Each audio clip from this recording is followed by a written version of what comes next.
Well, last night was the first time foreign policy was discussed. Some of the leading voices within the GOP took to the stage to rally support for military intervention in Syria. Despite this, the main headlines are, of course, VP pick Paul Ryan's highly anticipated speech.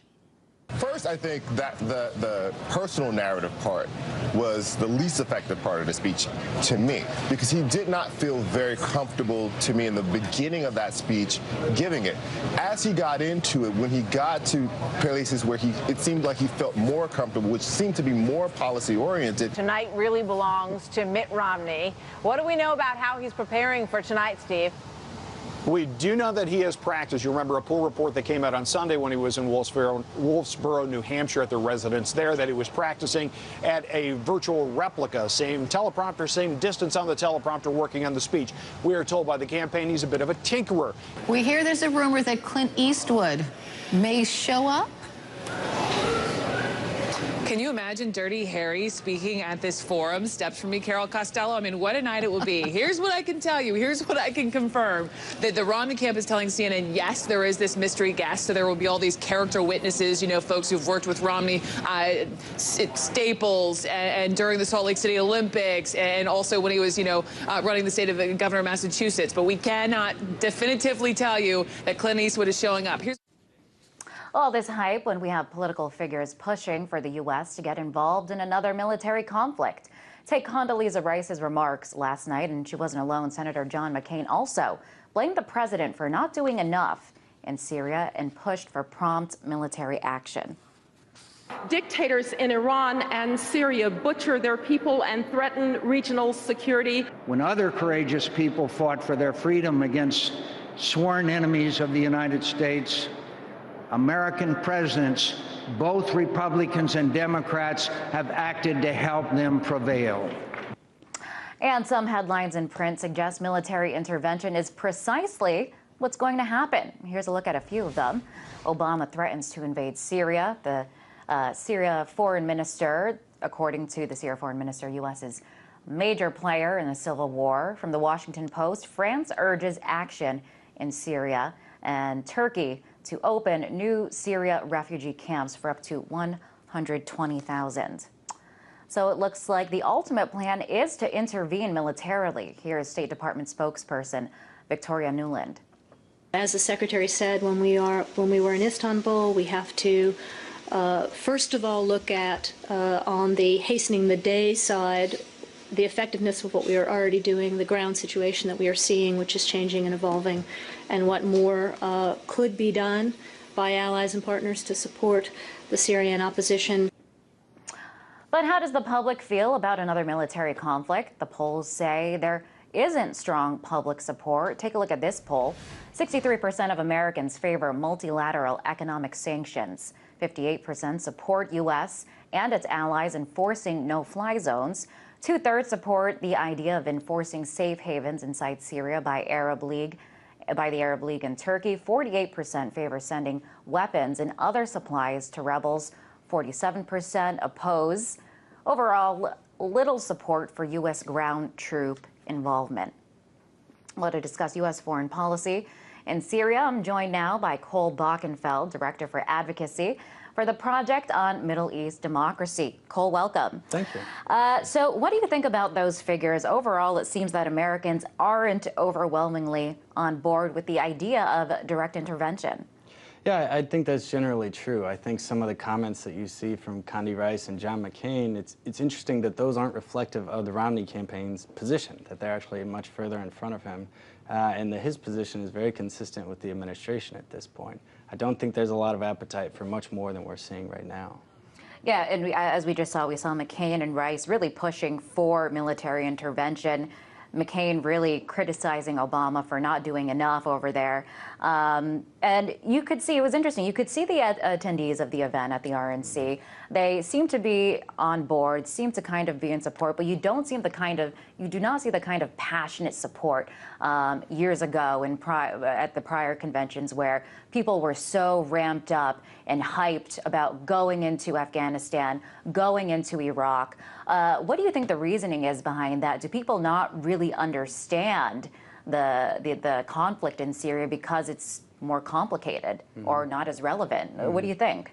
Well, I think of course the examples with Iraq and Afghanistan, it was a very different time in the wake of 9/11, and people had much more of an appetite to go after our enemies abroad. That the U.S. was very much under threat by these regimes.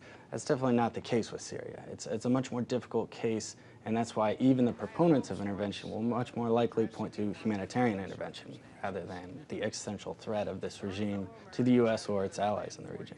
Right, so it seems this time around that foreign policy is kind of on the back burner. Right. It doesn't have as much passion, or there's not that much interest these days. Oh, very much so. I think even among the neoconservative, the right community, there's a lot of criticism about the Romney campaign not speaking very much on foreign policy and national security issues, the way the Republican Party has done historically. And essentially, a lot of the positions so far have essentially boiled down to, well, we would do what the administration did, but we would do it sooner and tougher. But when you really try and deal out and tease out some specifics on that, they're a little bit light. And that's what I think a lot of the community would like to see more details on, to see some alternatives and what they would do. Right, but what we are seeing is these top figures kind of taking this very hard line stance when it comes to Syria. And the U.S. often, and what we have been seeing, is taking this more non-interventionist approach in terms of doing things not as blatantly, but doing things from more behind the scenes. And based on that poll that we just saw, it appears that that's what Americans would favor. Yet that seems to be really at odds with what is being pushed by some of these figures within the GOP. Why do you think there is this disconnect here? Well, I think a lot of that sentiment is coming from the neoconservative wing of the Republican Party, where the ideas of intervention based on human rights and democracy and so on are still very popular. And these are a lot of Bush administration officials that still very much believe in that school of thought. That school of thought is not one that's been primarily reflected in the campaign, though. And as you mentioned, I don't think it's something where there's much of the same environment, the same mood in U.S. public opinion of how we're going to approach these problems. Do you think, you mentioned the Bush administration sentiment, do you think that the Romney campaign sentiment mimics that of the Bush administration in terms of their hardline stances on foreign policy? Well, it's a little bit early to tell, just because they haven't really spoken in detail about a lot of this. I mean, what you can see is that a lot of the campaign's advisors, their foreign policy advisors, are made up of a lot of former Bush administration officials. So it is, you can draw those lines, but like I said, I think on both sides of the debate, people want more details to sort of see where they come down on these debates. Right. We are seeing this rhetoric. Do you think it is a sign that military intervention in Syria at this point is inevitable? I don't think so. I think there's a lot of rhetoric. I think both the French president and President Obama have recently sort of staked out red lines that I think were implied, especially with the use of chemical weapons. As Obama said, he said, well, that would change my calculus on military intervention. But that signals a move toward intervention, I don't think so. I don't think we're close to there. I think right now the strategy is much more undermining Assad's support internally from different directions. Right. We are based on this rhetoric. It seems like there is this push to portray it as black and white, the conflict in Syria as black and white, kind of good versus evil, almost this simplification of what is going on there. Do you think that it could be a disservice by characterizing it like that, when in fact what's going on there is quite complicated? Well, it's definitely very complicated. I think that's really what's hindered the administration, I'd say, from making more decisive action. A lot of what they've been doing is spending a lot of time really trying to get to know the opposition, the differences between the internal opposition versus the external opposition, the influence of outside actors, where different communities fall on the spectrum. And until they can sort of get a better map, a better sort of spectrum of this, I think that will hold back really a lot of action here. Okay, I want to switch gears a little bit. I want to play a clip from you from newly elected Egyptian President Mohamed Morsi. Let's first take a listen to that.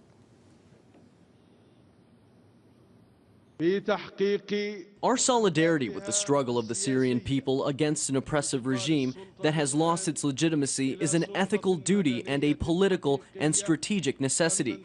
We all have to announce our full solidarity with the struggle of those seeking freedom and justice in Syria.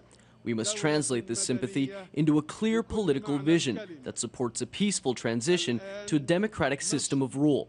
This will reflect the demands of the Syrian people for freedom.